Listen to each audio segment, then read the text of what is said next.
ओम गं गणपते नमः। आप सभी का आपके अपने चैनल पर बहुत बहुत स्वागत है। आज इस वीडियो में हम पुत्रदा एकादशी कथा सुनेंगे। शांताकारं भुजंगशयनं पद्मनाभं सुरेशं विश्वाधारं गगनसदृशं मेघवर्णं शुभांगं लक्ष्मीकान्तं कमलनयनं योगिभिर्ध्यानगम्यं वन्दे विष्णु भवभयहरं सर्वलोकैकनाथं।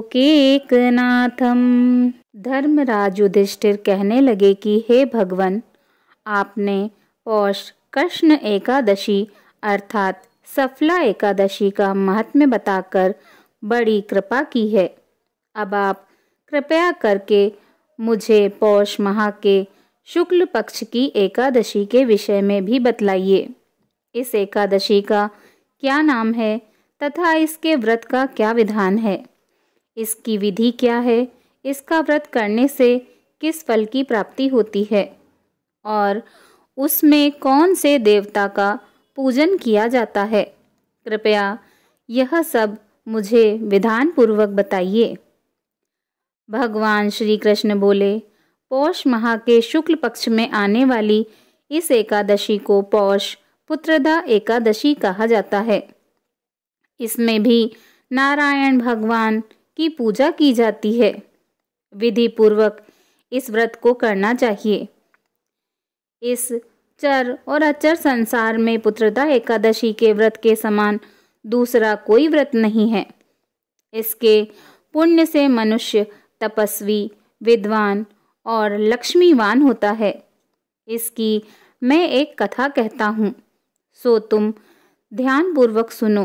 भद्रावती नामक नगरी में सुकेतु मान नाम का एक राजा राज्य करता था। उसके कोई पुत्र नहीं था। उसकी स्त्री का नाम शैव्या था। वह निपुत्र होने के कारण सदैव चिंतित रहा करती थी। राजा के पितर भी रो रो कर पिंड लिया करते थे और सोचा करते थे कि इसके बाद हमको कौन पिंड दान देगा। राजा को भाई बांधव, धन, हाथी, घोड़े, राज्य और मंत्री, इन सब में से किसी से भी संतोष नहीं था। वह सदैव यही विचार करता था कि मेरे मरने के बाद मुझको कौन पिंड दान करेगा। बिना पुत्र के पितरों और देवताओं का ऋण मैं कैसे चुका सकूंगा। जिस घर में पुत्र न हो उस घर में सदैव अंधेरा ही रहता है। इसीलिए पुत्र उत्पत्ति के लिए प्रयत्न करना चाहिए। जिस मनुष्य ने पुत्र का मुख देखा है वह धन्य है। उसको इस लोक में यश और परलोक में शांति मिलती है, अर्थात उनके दोनों लोक सुधर जाते हैं। पूर्व जन्म के कर्म से ही इस जन्म में पुत्र, धन आदि प्राप्त होते हैं। राजा इसी प्रकार रात दिन चिंता में लगा रहता था। एक समय तो राजा ने अपने शरीर को त्याग देने का निश्चय किया, परंतु आत्मघात को महान पाप समझकर उसने ऐसा नहीं किया। एक दिन राजा ऐसा ही विचार करता हुआ अपने घोड़े पर चढ़कर वन को चल दिया तथा पक्षियों और वृक्षों को देखने लगा। उसने देखा कि वन में मृग, व्याघ्र, सूअर, सिंह, बंदर, सर्प आदि सब भ्रमण कर रहे हैं। हाथी अपने बच्चों और हथनियों के बीच घूम रहा है। इस वन में कहीं तो गीदड़ अपने कर्कश स्वर में बोल रहे हैं, कहीं उल्लू ध्वनि कर रहे हैं। वन के दृश्यों को देखकर राजा सोच विचार में लगा रहा। इसी प्रकार आधा दिन बीत गया। वह सोचने लगा कि मैंने कई यज्ञ किए, ब्राह्मणों को स्वादिष्ट भोजन से तृप्त किया, फिर भी मुझको दुख प्राप्त हुआ। क्यों?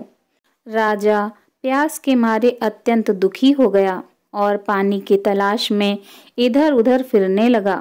थोड़ी दूर पर राजा ने एक सरोवर देखा। उस सरोवर में कमल खिले थे तथा सारस, हंस, मगरमच्छ आदि विहार कर रहे थे। उस सरोवर के चारों तरफ मुनियों के आश्रम बने हुए थे। उसी समय राजा के दाहिने अंग फड़कने लगे। राजा शुभ शकुन समझकर घोड़े से उतरकर मुनियों को दंडवत प्रणाम करके बैठ गया। राजा को देखकर मुनियों ने कहा, हे राजन, हम तुमसे अत्यंत प्रसन्न हैं। तुम्हारी क्या इच्छा है सो कहो। राजा ने पूछा, महाराज आप कौन हैं और किस लिए यहाँ आए हैं, कृपया करके बताइए। मुनि कहने लगे कि हे राजन, आज संतान देने वाली पुत्रदा एकादशी है। हम लोग विश्वदेव हैं और इस सरोवर में स्नान करने के लिए आए हैं। यह सुनकर राजा कहने लगा कि महाराज, मेरे भी कोई संतान नहीं है। यदि आप मुझ पर प्रसन्न हैं तो एक पुत्र का वरदान दीजिए। मुनि बोले, हे राजन, आज पुत्रदा एकादशी है। आप अवश्य ही इसका व्रत करें। भगवान की कृपा से अवश्य ही आपके घर में पुत्र होगा। मुनि के वचनों को सुनकर राजा ने उसी दिन एकादशी का व्रत किया और द्वादशी को उसका पारण किया। इसके पश्चात मुनियों को प्रणाम करके महल में वापस आ गया। कुछ समय बीतने के बाद रानी ने गर्भ धारण किया और 9 महीने के पश्चात उनके एक पुत्र हुआ। वह राजकुमार अत्यंत शूरवीर, यशस्वी और प्रजापालक हुआ। भगवान श्री कृष्ण बोले, हे राजन, पुत्र की प्राप्ति के लिए पुत्रदा एकादशी का व्रत करना चाहिए।